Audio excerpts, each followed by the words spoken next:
A ver, pensemos en esto por un momento.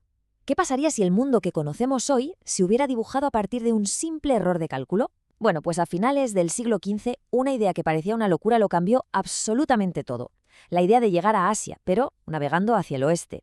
Hoy vamos a desgranar cómo un solo proyecto, uno solo, no solo descubrió un continente que nadie esperaba, sino que levantó los cimientos de un imperio global.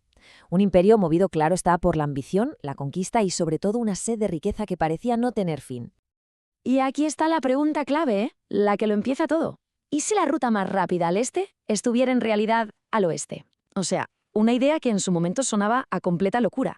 Iba en contra de, bueno, de todo lo que se creía saber sobre el mundo. Pero claro, para Cristóbal Colón esta no era una locura, era una hipótesis, una por la que merecía la pena jugárselo todo. Él no iba solo a por especias, no. Lo que buscaba era, literalmente, redibujar el mapa del planeta. Fue una apuesta tremendamente audaz, y las consecuencias, bueno, las consecuencias nadie, ni él mismo, se las podría haber imaginado. Vale, pues aquí es donde la idea empieza a coger forma de verdad. Porque claro, Colón no podía hacer esto solo. Necesitaba el apoyo, el dinero, de una corona. Y lo encontró, como sabemos, en los reyes católicos, en Isabel y Fernando. Pero, ¿qué hizo que este plan pasara de ser una fantasía a una posibilidad real? Pues la tecnología. Los nuevos instrumentos de navegación, los barcos más resistentes, como la carabela. De repente, cruzar el Atlántico ya no era, digamos, un suicidio garantizado. Era el momento perfecto. Tenías la ambición, tenías el dinero y tenías la tecnología. Todo junto. Entonces vamos a desglosarlo. ¿Cuál era el plan exactamente? Pues mira, el objetivo era muy claro. Encontrar un atajo a las Indias, a Asia, para meterse de lleno en ese comercio de especias tan lucrativo. Y de paso, evitar las rutas que ya controlaban sus rivales. La estrategia, como decíamos, era atrevida a más no poder. Navegar hacia el oeste, en contra de toda la lógica de la época. La corona de Castilla pues vio la oportunidad, vio el negocio y decidió financiarlo. Y como ya hemos comentado, la tecnología náutica del momento lo hizo por fin posible. Era una empresa, eso sí, de altísimo riesgo, pero la recompensa podía ser gigantesca. Y allá que van. El 3 de agosto de 1492, la expedición zarpa del puerto de Palos. Imaginaos, semanas y semanas de solo ver agua, la incertidumbre, hasta que, el 12 de octubre, se oye el grito ¡Tierra! Pero claro, aquello no era Japón, ni la India, ni nada que se le pareciera. Era algo totalmente nuevo para ellos, lo que hoy sabemos que son las Bahamas.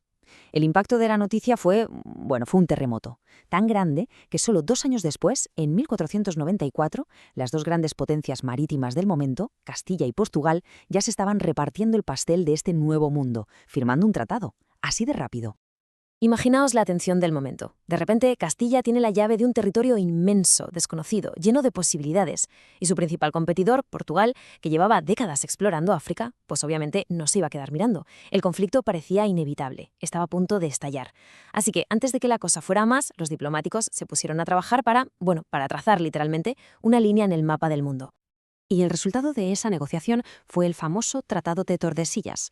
Simple y llanamente se trazó una línea imaginaria de polo a polo, todo lo que se encontrara al oeste de esa línea para Castilla, y esto le dio acceso a casi toda América, y todo lo que estuviera al este para Portugal.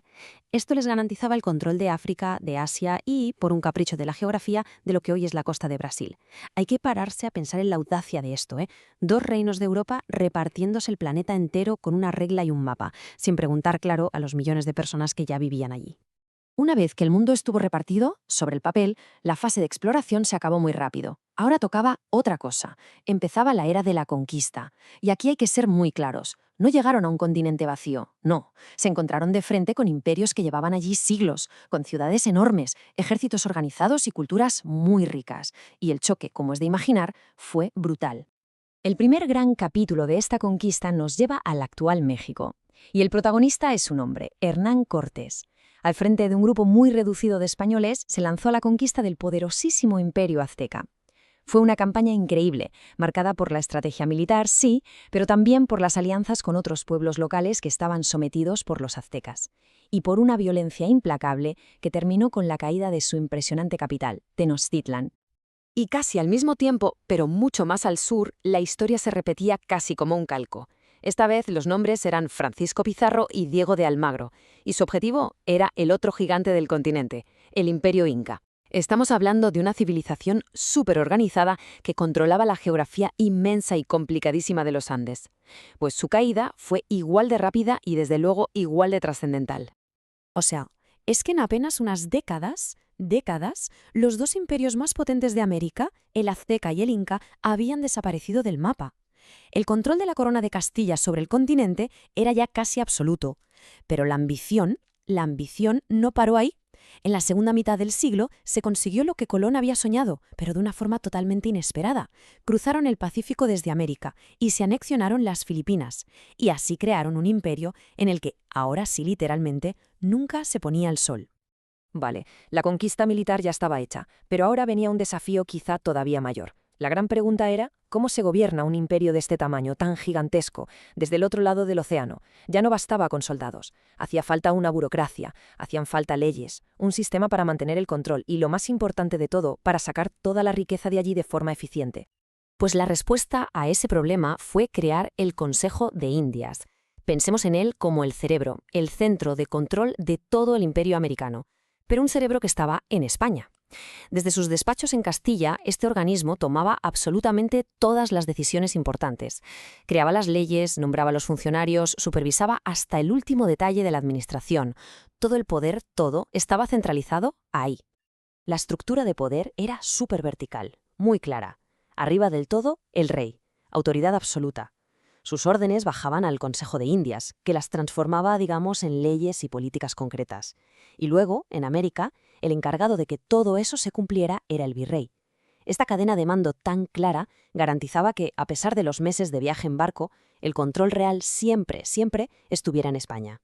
Y esa figura, el virrey, que estaba en la cima del poder en América, bueno, no era un simple gobernador, era, a todos los efectos, como si fuera el propio rey en ese territorio. Su poder era inmenso, absoluto. Controlaba la administración, dirigía el ejército y era la máxima autoridad judicial. En esos virreinatos gigantescos, lo que decía el virrey era, básicamente, lo que decía el rey. Pero al final, ¿qué era lo que movía todos los engranajes de este imperio tan enorme? La respuesta es muy simple. La pasta. El dinero. La conquista y la colonización de América no fue una misión humanitaria. Fue ante todo una empresa económica. El objetivo principal era uno y solo uno: extraer toda la riqueza posible de ese continente para llenar las arcas de la corona. ¿Y de dónde salía esa riqueza? Bueno, la fuente número 1, sin ninguna duda, fue la minería. Las minas de plata y oro de sitios como Potosí o Zacatecas literalmente inundaron Europa de metales preciosos.